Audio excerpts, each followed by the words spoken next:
something's going on. He don't answer my texts. I don't know what's going on. And so October 12th, he called and he said, Mom, how do you know if God's calling you to do something?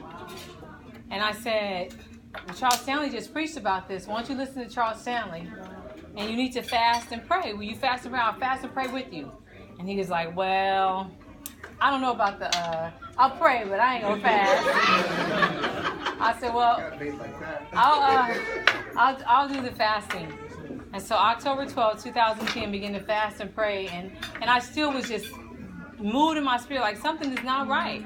And about Alex. And I didn't know what it was. So December 6th, he was getting ready to come home for fall, Christmas break and everything. He called. And I said, you got your stuff together? You ready to come home? He was like, yeah. He said, Dad there? I said, no, he's at the university. He said, well, I'm going to call him. And he said, do you think it'll be okay if I come back home? And I'm like, yeah. You know, of course, you can come home. But he was talking about permanently. But we had God, how God goes before you. Of course, God is everywhere. We had already planned to be in Los Angeles the time his flight came in and pick him up. But God had it where that Pastor, he was gone. I had to go pick him up at the airport, and he called his dad, and his dad was like, I'd love you to come back. You know, come home, you can go to Fresno Pacific. He had been accepted to FPU, but he decided to go to Birmingham, to Stanford University. So when he came back, we were glad. The pastor cried all the way home. He cried all the way through the grapevine. I can't believe you let me send my baby to Birmingham.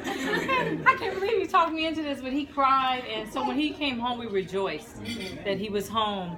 But still, you know, Alex is still, he went to FPU. The door was already open. They opened the doors wide open for him. They said, we have to watch you because you didn't do what you were supposed to do in Birmingham. But they allowed him to come on to FPU, and he still struggled. But this point I was getting to, his friend, a really close friend, got in trouble in Birmingham, and Alex said, I'm going to walk with you through the book of Mark. Every day we're going FaceTime every day on our computers, and we're going to walk through. And he was getting ready to go to jail. And this is a great kid. Dad's a deacon. So Alex was walking through him with Mark on the phone, on their computers.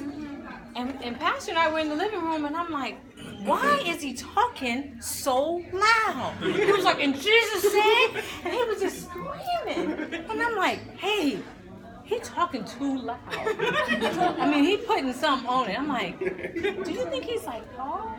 He's like, I don't know. We just gonna ride this out. And he was every day. Him and Ross, he and Ross were on the phone talking about the Gospel of Mark. And then Alex and I would go running, and he would ride with me on his skateboard, and he would talk about what Ross was going through and telling us his story. And so fast forward, we still didn't know really what God was doing in Alex's heart. Fast forward, Pastor's getting ready to go to Congo, and Alex was like, I'm never going on a mission trip, ever. I don't want to see hungry people. I don't want to see poor people. Never doing it. He said, where's Dad? I said, he went to the missions trip. He said, I'm going to go to the missions meeting. I think God's calling me to go to Congo. You? Go to Africa? And so God did call him. And in a week and a half, Alex raised all his support. God was definitely calling him to go to Africa. And while he was there, his dad called me and said Alex preached his first sermon. And all these kids came to Christ. He preached that Jesus is a lost sheep. Yep.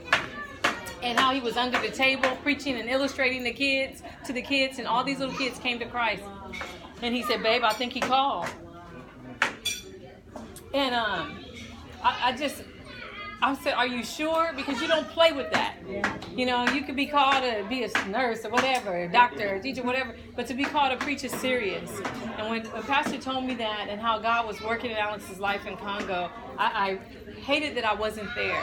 But God had me home praying for him and praying for the team. And so to see you come full circle, to see a little boy that was shy, lacked confidence, didn't know who he was, and to see him accept Christ and not struggle with his identity anymore.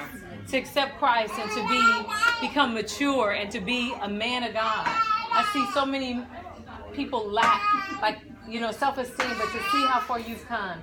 We're just so proud of you, son. And I agree. I never thought you would. I thought you were going to be a skater, go to Europe or some Italy and just ride on a skateboard and, live in hostels and stuff. But when he makes his mind up to do something, it's proven that he has the stamina that God has given his dad. So when he makes his mind up, he can be a visionary and he can put things together and he can persevere through circumstances that are not favorable. So I'm proud of you. And, I'm grateful to God to be your mom, be all y'all.